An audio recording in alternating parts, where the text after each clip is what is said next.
Hello everyone, Masa speaking. Today's topic is read this to become a pro writer. So why should you care about writing better? There are many. Of course, if you're in school, you get better grades, faster to write essay, and you can do something else too. You cannot avoid a project. You can also win a grant. If you're in school, you can apply for all these government grant or private one. If you are in a business or if you want to start a company, I did it myself too. There are a lot of startup grant as well as small business owner grant. I live in Canada, so there are maybe more government fund. I think if you know Pebble, the founder said he started off with getting a grant to kick off that project. So in the grant writing, you need to describe your project well. It's easier to get a job. Of course, you have to write a cover letter and you have to sell yourself, how great you are compared to other people. You can bring the benefit to this company and etc.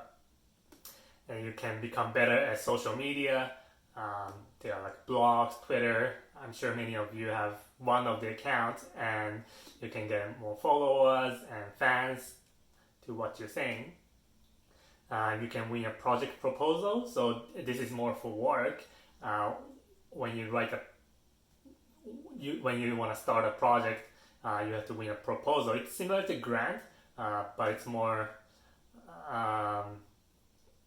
for it. Grant is money, whereas in this one is more for work.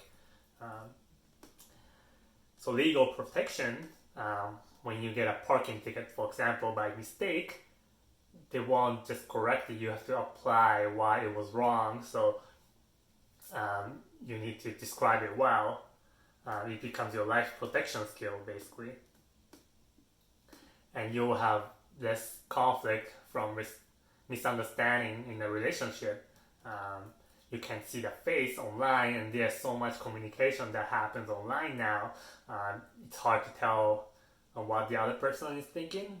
You could try with a bunch of emojis and happy faces, but essentially you gotta get the meaning out of text, and you have to be able to write to express your feeling without sending off the other person off peacefully, settling down every conflict, for example. You can get a better romantic partner, for example, if you're single out there. Right now, 1/3 of married couple in America meets online, and in online, there's no talking. The first message starts from texting and texting.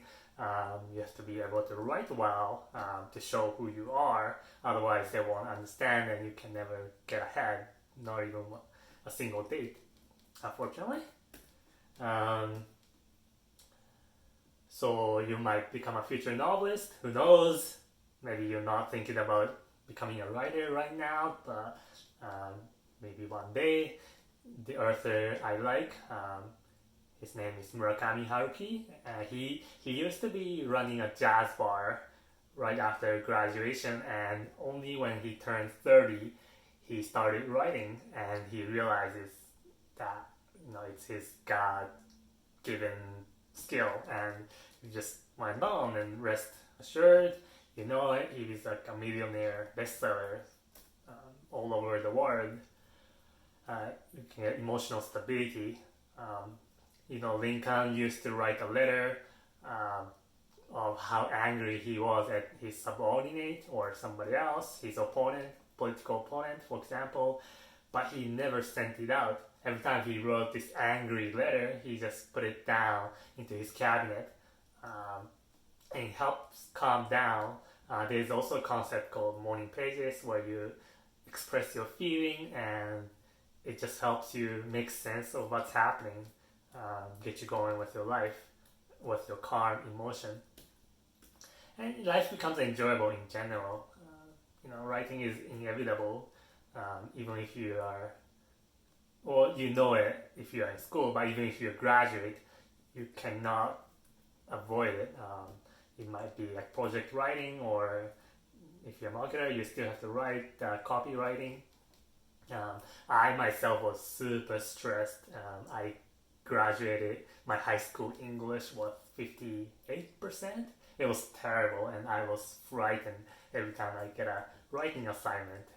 So blank the page, and I'm staring at it for like 10 minutes or who knows, like 2 hours, and there's like, I'm gonna write about it's not gonna work out. So once you get better or like feel comfortable writing, then it just like becomes enjoyable. So what's the science finding for today? So it's the study is from University of Florida, and you can check it out if you like. It's back in 2016, so it's relatively new. It starts off suggesting. So it was saying, even though school writes you like gives you a lot of writing instruction and asks you to write all the time, they're saying, wait a minute, reading more has more impact in better writing, won't they? So that's the starting off. So they gathered 45 MBA students, these are all business guys, and they asked for copy and pasting the second paragraph of the cover letter. They were gonna send it out actually to the future employers, and it is the first job after MBA and their whole career at stake. It's the real example of serious writing. It's not because researchers asked them to write. They were gonna write anyway, and they obviously give it a best shot, and the sample is from there, so it's actually very predictable of your writing skills. And cover letter is like, trust me, like I don't like it. I used to try to come up with this perfect cover letter, asking the feedback from my cousin, and then try to modify that perfect cover letter to every single employers, and yeah, it wasn't a bad try. It wasn't a good try, sorry. And yeah, that's how scared I was at writing.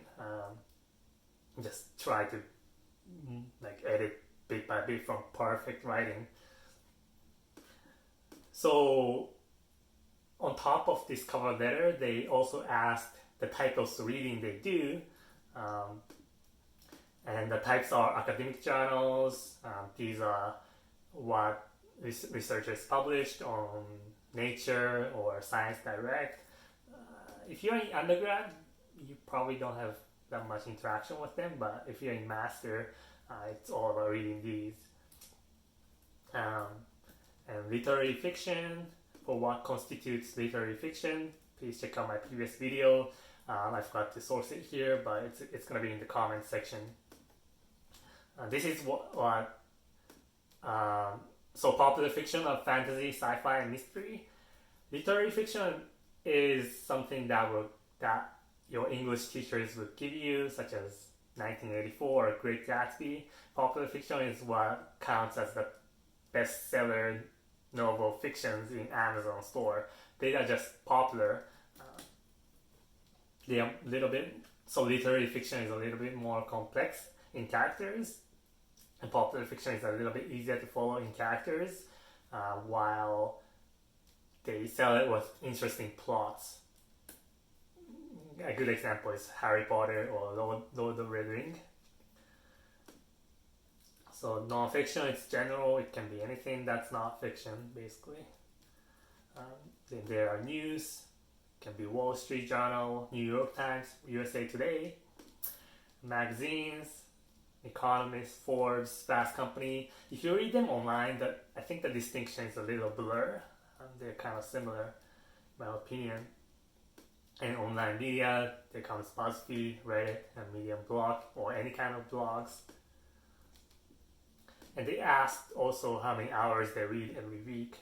And they try to find a correlation with the types of books they read and how complex their writings are.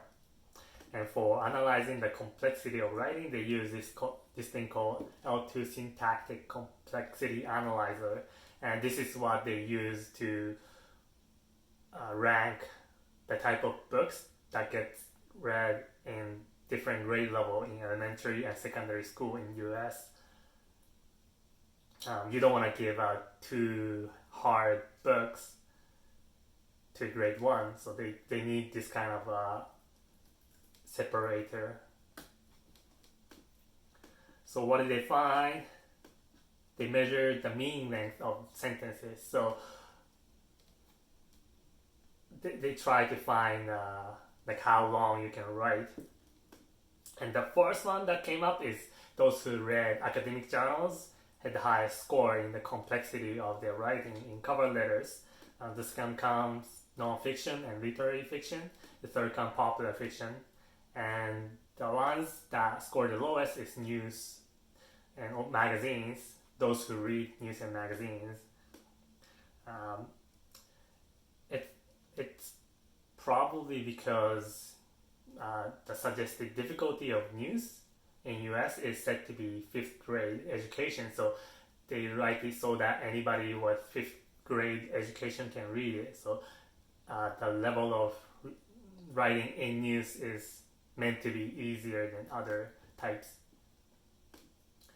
What was surprising was that they thought the longer you read, the better your writing gets, but it wasn't the case. The researchers suggested that it could be because they were adults and their reading is a little more solidified, reading skill is more solidified. The reading times tends to be more important for children or teenagers. But in this case, that didn't matter how long you read. They also checked that print versus digital in your reading, and it didn't matter if you read it on papers or ebook like Kindle. You might say though, it's only checking the length of the writing, like doesn't mean they write it better. Yes, some writings are better expressed short, such as copywriting. If you're making an advertisement like Nike's Just Do It, that's a brilliant writing, you can say. But I think it's more about being able to write longer than you can only write short sentences. You can always write it shorter if you can write long, but not vice versa. So I still think it can measure the complexity. And even in copywriting, there is a saying that shorter one gets read more, but longer copywriting tends to move people. So if people actually read longer sentences in your ads, for example, you actually buy that product if you read it. So how can you use this knowledge? Well, you need to keep challenging yourself to read harder materials. So depending on where you are right now, do you read news and magazines already? And you can try books. And if you read fiction now, try non-fiction books. If you read non-fiction books already, then you should try academic papers. What about academic paper? Where can you find it? You can find it usually in magazines or news online. So my favorite is Scientific Americans. These science-oriented papers usually have sources that are academic journals. It can be Psychology Today.